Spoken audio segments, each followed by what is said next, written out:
bienvenue dans votre JT tout en images. Au sommaire de l'actualité ce mercredi, les agriculteurs mobilisés pour demander l'application de la loi Egalim 2. Une soixantaine de tracteurs étaient devant la préfecture ce mardi soir. Et puis le point sur les chiffres du surendettement en Sarthe, ils sont en baisse, mais la Sarthe reste l'un des départements les plus touchés en France. Les agriculteurs ont manifesté à nouveau leur colère. Après leur action contre le centre commercial des Fontenelles au Mans vendredi dernier, nouvelle démonstration de force ce mardi soir pour demander l'application de la loi Egalim. Une soixantaine de tracteurs ont convergé de toute la Sarthe, direction la préfecture. Sur place, les agriculteurs déversent des bennes remplies de pneus et de fumier. On veut marquer les esprits, on veut que l'État prenne en conscience qu'il est grand temps de faire appliquer les lois correctement, qu'on ne veut plus du tout être la dernière roue du carrosse et que maintenant qu'il y a une loi, il faut qu'elle soit appliquée. Et pour la faire appliquer, rien de mieux que l'État pour que ça aille beaucoup plus vite, quoi. D'après la loi, l'augmentation du prix des matières premières agricoles doit affecter le prix de vente de la production. Mais les agriculteurs reprochent aux grandes surfaces de ne pas jouer le jeu. Dans le prix d'achat de nos produits,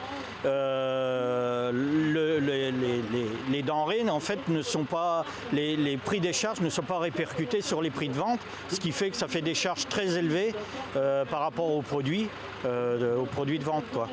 C'est la faillite assurée, donc ça on peut pas s'y résoudre, quoi. On doit appliquer la loi, on doit appliquer les indicateurs et si les charges montent, on doit en répercuter une partie. Alors ça ne représente pas forcément des milliers et des cents à la fin au bout du consommateur, c'est quelques centimes, mais quelques centimes qui pour nous sont très très importants, surtout pour l'élevage, quoi. Concrètement, les syndicats agricoles FDSEA et les jeunes agriculteurs demandent à la préfecture d'organiser une table ronde avec les agriculteurs, les transformateurs et la grande distribution.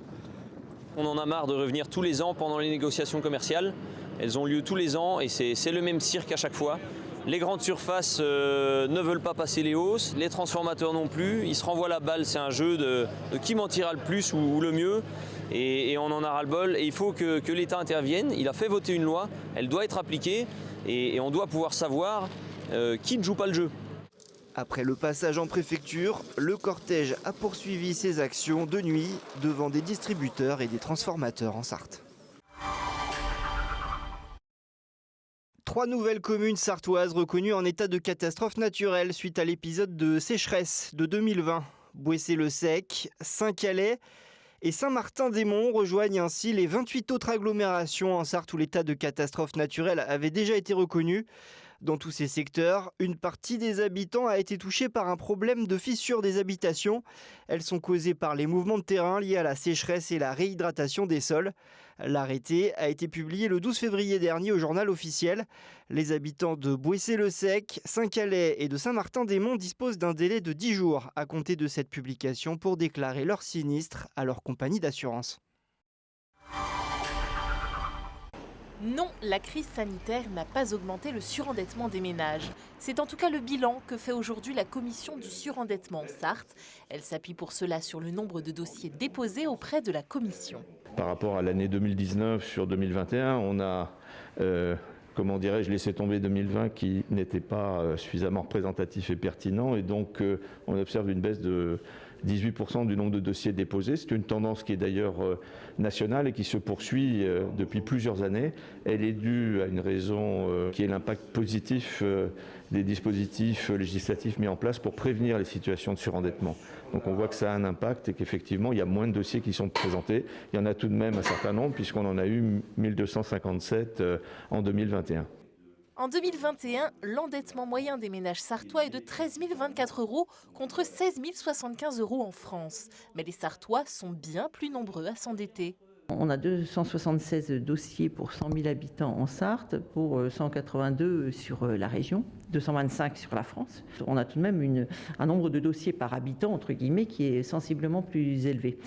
Eh bien ça, on le rapproche en fait du taux de pauvreté, on le rapproche du taux de chômage, on le rapproche d'un certain nombre d'indicateurs sociaux et on se rend compte justement que la situation du département est plus difficile, qu'il y a plus de pauvreté que dans le reste de la région notamment. Le manque de ressources est souvent en cause. L'augmentation du prix de l'énergie commence d'ailleurs déjà à se faire sentir. La commission réévaluera à ce sujet le reste à vivre dans ses calculs d'échelonnement. Mais c'est souvent un accident de la vie, divorce ou maladie, qui fait basculer dans le surendettement. Le profil des personnes concernées est d'ailleurs souvent le même. On ressort plutôt une personne seule, sans enfant à charge, sans personne à charge, qui a entre 35 et 55 ans.